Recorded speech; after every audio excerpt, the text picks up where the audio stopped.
When you hear about orgasmic births, where do you think they happen? If you've been listening to our podcast, you know that I always say that positive, orgasmic, pleasurable births are possible in any situation, in any setting, when you positively prepare for birth and assemble a birth team that honors and respects you and childbirth as physical, emotional, sacred, sensuous, and facilitates that your voice and choice are always heard and honored. My guest today is going to share her positive midwifery-led hospital birth. Merri Gruesser works in media in New York City. She was inspired by her own birth and experience with the doula that I'm so honored she recently attended a DONA birth doula workshop with me, and she's now in the process of becoming DONA-certified to birth forward the care she received to others. Merri is passionate about the birth space and helping women take back their power in birth. She lives in Connecticut with her husband, Andrew, and their beautiful 14-month-old son, Jackson. And welcome, Merri. I am beyond honored that you're joining us today, and I can't wait to hear all the details of your birth and how you prepared. Thank you for having me. I feel equally as honored just to have taken your doula course and then now get to have this sort of one-on-one conversation with you. So thanks for having me. Oh, it's really special. So I know that whenever you're planning a birth, you have to take some time and say where and with who and how. Where did that begin for you, and kind of how did those decisions come together for you? Yeah, so I had recurrent miscarriages, and the first time I got pregnant, I knew about miscarriages, but honestly thought it was like so rare, not something I really had to think about. And we were living in Chicago at the time. I was seeing an OB that was recommended by friends at Northwestern, and had never even really heard the words midwifery or doula at this point in my sort of knowledge. So I went to this OB, unfortunately miscarried really early. And the OB was super nice and said, this happens, just try again. So we did that. And, we were lucky we got pregnant pretty fast. I ended up being pregnant 4 times in a year. So in that regard, we were grateful, but second pregnancy miscarried, and again, calling the OB office and just kind of, you're just like rattled with nerves. You're upset. It's emotional. And I just kind of felt like I was being turned through this system. Like nobody got how like distraught I was. I just wanted to like scream on the phone and be like, my situation is different from somebody else who's just having a normal pregnancy. And not to put any blame on them. Everybody was as nice as they could be in the situations that they're in. So after that, the OB said, try again. 2 is also common. So I said, okay. And then we tried again. 3rd time, we were traveling. This one I made it a little bit further along. And when I messaged through the app, I never even got a response back from the OB. So that we decided to then do some genetic testing, and we were considering IVF. But when I got pregnant for the 4th time with my healthy pregnancy, I just knew that I needed different care. And we had moved out of Chicago at that time. We were in New York, back in New York. So I just started Googling like most gentle hand-holding OBs. Like, again, I didn't even know the word midwife. I was just looking for somebody who was gonna like really hold my hand through this. And Central Park Midwifery popped up. Again, had never heard this word. I didn't even know what that meant, midwifery, but like I went on their page there, I could clearly see, okay, they deliver babies. So that's what I need. And the testimonials were just something so different than what I had seen. So I was like, I'm just going to call and get some information. The midwife I spoke with, that first call, spent I'm sorry, I'm getting emotional. That's fine. And please take your time. I want to say, first of all, I am so sorry for your losses, and to honor that, our culture doesn't always really offer the support, the care, the long-term care, and the honoring of what that means. So I really want to hold that space for you to honor those losses and then to find such a different model of people that care, that take time. So when you're ready. Thank you. And I'm also 13 weeks pregnant, so probably, double emotional. But yeah, I was just, she spent 45 minutes on the phone with me, and I still remember because um, she said, we'll care for you. She explained the prenatal care, and she said, and we'll be there 2 hours after you give birth just to make sure like you're supported. And I remember thinking at that time, like, I don't know if I'll ever get to that point. I was so lost at that point in my pregnancy, but I just remember hoping, like, I hope I get to that point where I have this person here, 2 hours after my birth. So anyways, long story short, that 45-minute call was just like life-changing. And I felt like, wow, I have somebody who understands like what I'm gonna go through. And I decided, okay, I'm gonna go ahead and meet with them, and they were just amazing. I'd said, because this was now a year and I had 4 pregnancies, and I said, I don't want to do any more blood work. I've now done 3 pregnancy panels plus an entire IVF panel. I've been tested for STDs 4 times in the last year. Like, I don't want to keep doing this. And she was like, let's not do it. She's like, let's wait. She's like, there's no need for us to do any of this. Most of it's just required when you get into the hospital. So she's like, when you feel like you can take a breath, then we'll do your blood work. And I was like, really? And that was the first time I was like, oh, I have choices here. Like, I don't have to just follow the rules, and this is how we do it. So this is how we're always going to do it. So that was my first experience. And from that point forward, everything was just night and day, and it was amazing care that I received. So that is how I came to my care team, midwifery. And then through them, they highly, highly recommend working with a doula. I strongly encourage that. I didn't know what a doula was. So I looked into that. And once I realized and did a little research, I was like, well, wait a minute, why doesn't everyone have a doula? Why don't I know anybody who's had a doula? How come this is the first time I'm hearing of this? And started, they helped me kind of find a doula, and I found an amazing woman, Sarah, who also did your doula training. She was so incredible. So that, to answer your question, that is how I came to midwifery and even having a doula. It's a long journey. A long journey and an incredible journey, and really transformational. I can hear that, in the different models of care really were so different in supporting you. And once you had that team together, were there other things you did to prepare kind of for birth? Oh yeah. I think once the door was open for me about midwifery model of care, and understanding that you have choices. There are so many different paths that you can take in preparing for birth and then also laboring and giving birth. I didn't know that. I just assumed like you go to the hospital, you get an epidural, you have the baby. So I started doing a lot of research, and through my research, through talking with my doula, through talking with my midwives, I really wanted to attempt an unmedicated birth. I just thought, like, I don't know what this is going to be like. I mean, I hear that it's hard, but why not just try? Why go in with the mindset of like, I can't do this already? So I did a lot of preparation. I did, hypnobirthing.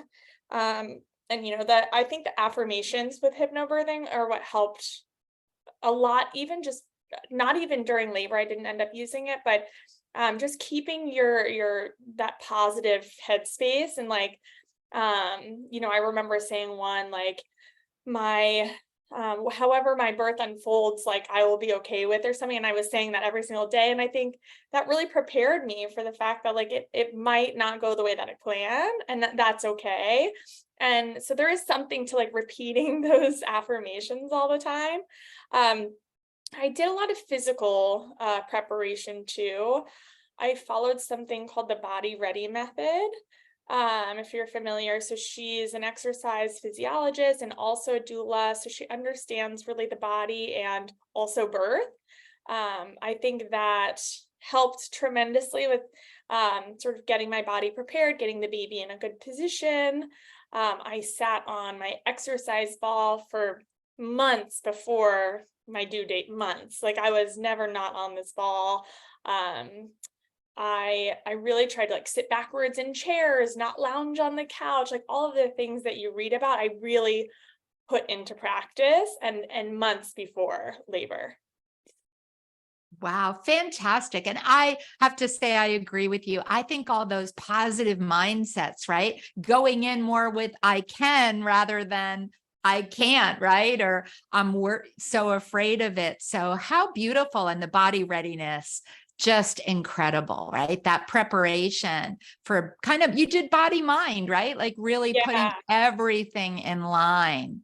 So, Another thing I'll say real quick about the mind is, obviously I know through my research and I know now how important the role of oxytocin is in, birth outcomes and how comfortable you are in birth.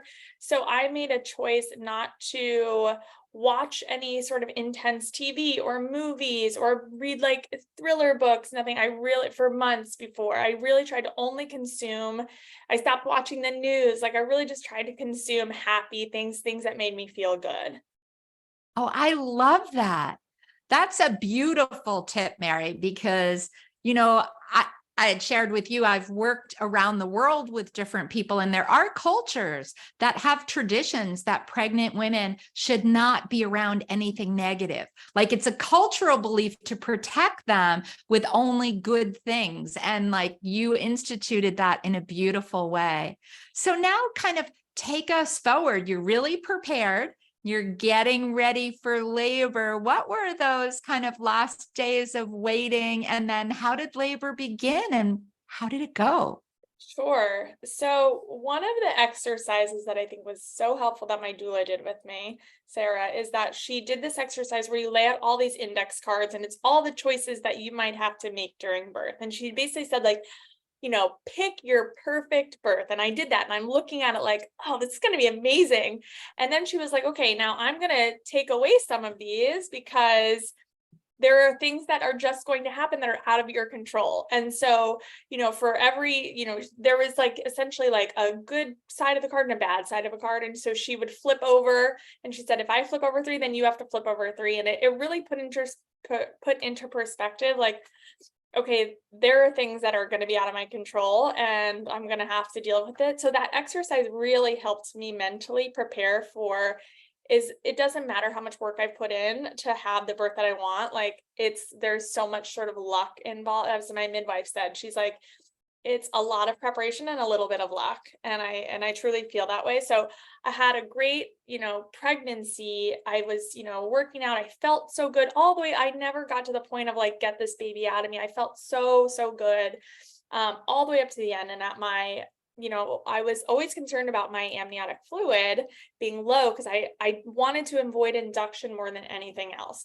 And so every appointment I would be like, what's my amniotic fluid counts? And I knew it by heart. So at 38 weeks, it was 13. I'm like, great, it's still high. You just don't want it less than 5. 39-week appointment, I go in and I'm like, what's my amniotic fluid? And they're like, 28. And I'm like, great. And then my midwife calls me and she's like, I have bad news. You have polyhydramnios and we have to induce you between 39 and 40 weeks. And I'm 39 weeks. So I was like, heartbroken. And I'm just like, okay, can we schedule the induction for 39 and 6 days? And she was like, yes, we can do that. And she's like, let's try to get you into labor before then. So this was a Thursday. The next day I go into her office. She checks my cervix, with, of course, like my consent. And she explained everything first, like here are our kind of options to try to put you in labor. So she's like, let's see if you're even dilated. And I was already like, 1.5 or 2 centimeters dilated. So she's like, if you want to do a membrane sweep, we can. I was like, do it. And to be honest, maybe because I was so dilated, like it was uncomfortable is the most I will say. It was not painful. I was really nervous, but I practiced like my breathing and like letting go, because I was like, this is good preparation for labor, just this, 3 minutes. So then I went to acupuncture every single day, and acupressure that weekend. I walked like 8 miles a day. The Wow. acupuncturist was saying, you need to climb downstairs. The baby's not low enough. So we climbed. We were staying in an Airbnb right around the hospital. And it was a high rise. So I would walk down 44 flights of stairs Oh my goodness. trying to get this baby low enough. So then on Monday, I went back to my midwives, and this is how amazing they are too. They rearranged their schedule on Monday to make sure I could get the first appointment in to see them, to give us enough time to make decisions that day based on what was going on with my body. So they did another membrane sweep. They said I was about 3.5, 4 centimeters dilated. So, there's 3 midwives in the practice. And the one I saw that morning, she said, I think your body's ready, but I know how much you want to avoid an induction. If you want to try castor oil, that would be the next step. And I was like, let's do it. Let's try it. So they said, let's, do it before 1 o'clock, because you'll get an upset stomach. It gives you time. And so took the shot of castor oil. That also, like, it was terrible, but it's terrible for like 2 seconds. Right. And essentially castor oil upsets your stomach so that your lower intestines kind of start moving your uterus and aggravating that to get things moving. And honestly, the results of the castor oil was not bad. And so took the castor oil. About 4 hours later, checking in with my midwife, and she's like, okay, I want you guys to just like lay down, put a funny movie on, cuddle on the couch, just like start like relax, start getting into like the headspace, because labor is imminent at this point. Like, you're so far dilated, like it's coming. So we do that. We put a movie on, we lay on the couch. Literally, my husband's like laying behind me. As soon as he gets behind me, he puts his hand on my stomach, and we hear an audible pop and water, and my water broke. And he goes, what was that? And I was like, that was my water breaking. That's great. Yeah. So the oxytocin must have been really high there. So then we called my doula, who I had been in contact with all day. She was very aware of what was going on. She, I think, arrived 30 minutes later. And my contractions were very fast and furious as soon as my water broke.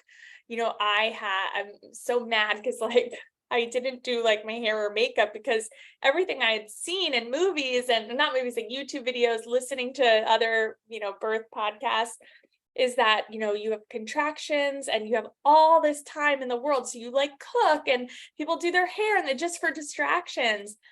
Not the case for me. My contractions were like 1.5 minutes apart. That, like, we were tracking it with an app, and it just kept saying, go to the hospital, go to the hospital.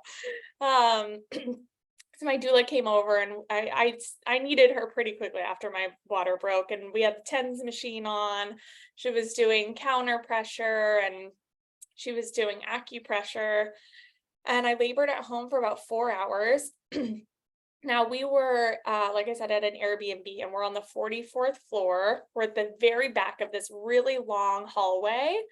And then it's like a giant marble lobby. So all I kept thinking in my head as the contractions are getting more and more intense is, how am I going to make this transition to the hospital? Like, I'm so nervous. Like, these contractions are really intense. Like, I couldn't get it out of my head. So I finally said, like, I think I want to go to the hospital. I need to get this fear off my plate of this transition to the hospital. We're 3 minutes from the hospital.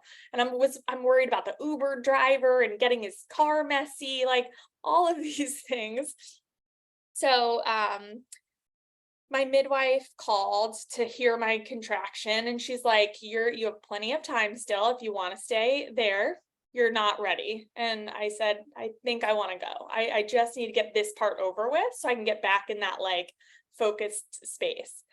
So we get all of our gear together, we do the long walk down the hallway, the elevator down 44 flights, and then across the marble lobby with, lots of people buzzing around, get in the Uber, get to the hospital. I was also worried because I had been in triage the week or 2 weeks before because I had some bleeding. So we kind of got to experience going into the hospital, and they like check your temperature. They give you a piece of paper, you go in. That was also on my mind. Is like, I still have to do all those steps when I get to the hospital. And when Right. we got to the hospital, they were like, come right in. Like, they didn't even stop us. They didn't check IDs. They were just like, basically like, go right up to the 12th floor because they could tell I was in active labor. So when we got there, they only had one room, or they didn't have any rooms. So they put me in triage, but I could only have one person with me. So of course I picked my doula. I was like, sorry, Andrew, like I need her right now. Because I was 6.5 centimeters dilated. And Wow. I had told I only knew this after the fact. I had told my midwife before going into labor, I said, I don't care if you want to do cervical checks at any point. Like, I trust you that you're going to do them when you feel like it's necessary. Just don't tell me where I'm at. I don't need to know that information. And I don't want to feel discouraged or excited that things are moving along. I just don't tell me. So I had no idea. But she said, like, when I got to the hospital and she checked me, I was 6.5 centimeters. So that hour in triage alone with my doula was one of the hardest parts of labor. I barely remember it because it was really like fast and furious, it felt like. She was phenomenal. And then they got us into the room, and I had like a little bit of, I think, calmness, not for very long, but like I do remember us kind of getting a little bit settled. And then I remember being in the bathroom because I was sitting backwards on the toilet, kind of with my head down. I ended up having like a bruise on my nose from like my head being down so much. And I remember my voice getting really shaky. I wanted to start crying. And I remember feeling like, I don't know if I can do this. And I think I said that out loud, and my voice was really shaky. And I don't remember if it was my midwife or my doula, but they said, Merri, you're in transition. And in my mind, because I knew that was the hardest part, I was like, okay, my feelings match the moment. Like, I'm supposed to feel this way. Whereas if I wasn't in transition, I was feeling that way, I would probably get nervous. Like, can I really do this? And so I immediately just felt like, okay, I can do this. So a part of my birth plan was I wanted to avoid the epidural, but if I was suffering at any point, I wanted to first try nitrous oxide. So I said, I needed a break at that point. I needed something to take the edge off. So I said, can I try nitrous oxide? And they said yes. And up until that point, I was using, aside from my doula, I had the TENS machine on my back, and I was squeezing a comb. And that was like my main source of pain relief, gate theory. And they got me the nitrous, and that was like that is exactly what I needed. It was like having a glass of wine at the end of the day. Didn't really take any pain away, but you disassociate from it a little bit, and you have a chance to like catch your breath and be like, okay. And then I remember my midwife saying, like, you're progressing, like this is a second time labor, like we're going to have this baby in no time. We're all excited. Then once I'm fully dilated, my midwife said, okay, I need you to stop using the nitrous because I need you to be like really present. And I think I was starting to get a little like loopy and tired. It's, we got to the hospital at 8:30 p.m. So it's now like sometime in the middle of the night or in the morning. So I take the nitrous, and I remember feeling like, no, it was almost like, a little kid in their like teddy bear or something. Like, it wasn't doing a whole lot, but it was like, I felt like some form of comfort from it. And I was just like, Merri, you can't get upset right now, just move on. So I just like handed it, and I was like, back, I gotta focus again. And then it was time to push, and that went for 3.5 hours, which none of us Wow. expected. Yeah. My contractions just stalled. They were 10 to 14 minutes apart. And you have had a child, you need a contraction to push that baby out of your body. And so we were trying all kinds of positions. And now, like retrospectively, and this is something I want to talk to my midwife about with preparing for number 2, is there were definitely positions where I felt like weren't right. And now I'm wondering if there was just a lot of pressure that I didn't know that that's what I needed to feel. And maybe if I had like embraced that, the baby would have come out faster. I don't know. So I pushed for 3.5 hours.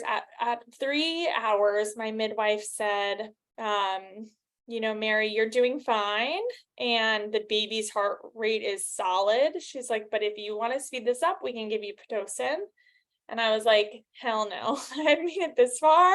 And like, I really wanted to avoid Pitocin. I was like, no, I'm going to keep going. Because at this point, the baby is crowning and I have no Wow. patient. Oh yeah, we could head for like an hour, like the top of the head. That's a long time. Yeah. So I was like, no, we like at this point, everything, like I don't even remember feeling any pain whatsoever. It's all just like my body's so neutral at this point. So I also think like I didn't really know how hard you have to push sometimes, at least maybe in the position I was in. Once I got the hang of that, like then I started to make a lot more progress. And the baby came out maybe 15 minutes later, 30 minutes later. And I had minor tears, like a laceration, but I never even felt those. So that was surprising too. That was like one of my biggest fears. So I was like, did I tear? And she was like, no, she's like barely. And I was like, oh my gosh. Because once you like push a baby out, you're like, how is everything still intact down there? And then they put him on me. And then at that point, like, the other thing I'll say is wonderful thing about Mount Sinai West, where I gave birth, they really respect the midwifery groups that they work with, and they have full autonomy at that hospital. So I never saw another doctor, another OB the entire time I was in our room. If a nurse came in, they never said anything to me. I don't recall any nurses coming in until the very end when I was pushing. And those nurses that came in were awesome. And they were like the cheerleading squad. And like, they were like, one of the nurses came in afterwards and she was like, thank you so much for letting me be a part of that. That was amazing. I had such a great team there. And yeah, that was it. And we didn't know the gender either. So, proof that you really don't care is like, because I have it on video and I counted the time from the time they put them on my chest. It was 30 seconds later until we were like, wait, what did we have? And my husband looks and he's like, it's a boy. Aw. And having seen your birth video, and I know we'll be sharing some of it along with the podcast, it's so beautiful to see your strength and power. And as you're, really telling the story, my mind's going to the visuals, but you were amazing. And it sounds like your doula, your midwife, your husband, right? That team that could surround you and support you in your choices and reassure you made such a difference too. But thank you. As I'm listening now, I'm thinking if you had to pick, and I know it's really hard because you've already shared a lot of words, but if you had to say like what 3 words, what 3 feelings stand out from your birth, what would be the 3 words you would choose? I think exciting for sure. Intense. I was surprised at how intense it was. You can't prepare for that level of intensity. And gosh, I felt like safe. I felt very safe and supported the entire time. There was not a worry on my mind ever about like me feeling safe, the baby feeling safe. I really felt like I was in the best care possible. So beautiful. And I know now you're preparing for another birth. Yeah. And there are many people listening that are preparing. So this can be personal or, general, but is there one thing that stands out for you and preparing for birth either this time or for those that are listening that's really important for you? Yeah, I think two things really stand out. Okay. One body and one mind, like really preparing early on with the body, because especially now going through doula training, you know how important baby positioning is, and how much that it can affect your labor. So really not taking that lightly. And I think a lot of people wait until like the week they're due to start doing those things, and putting the time in months before, especially paying attention to those things that you're doing every day. If you sit on a chair, the way that you lay in bed, just making sure that you're always trying to optimize those positions. And then for the mind, I tried to almost like fool myself when anybody would ask me about like, oh, are you nervous for labor? I'd be like, no, I'm so excited.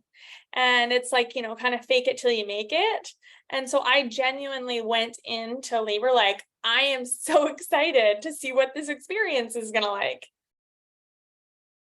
Oh, beautiful. And I have to say that I'm going to be thinking about you so much. I know our doula circle certainly will be surrounding you in our hearts and minds when you're in labor. And I hope that you'll come back and share that story in the future. But I know that you're also working on doula certification and doing so much more in the birth space as well. So for people that are listening, how can they follow you or where can they reach out to you?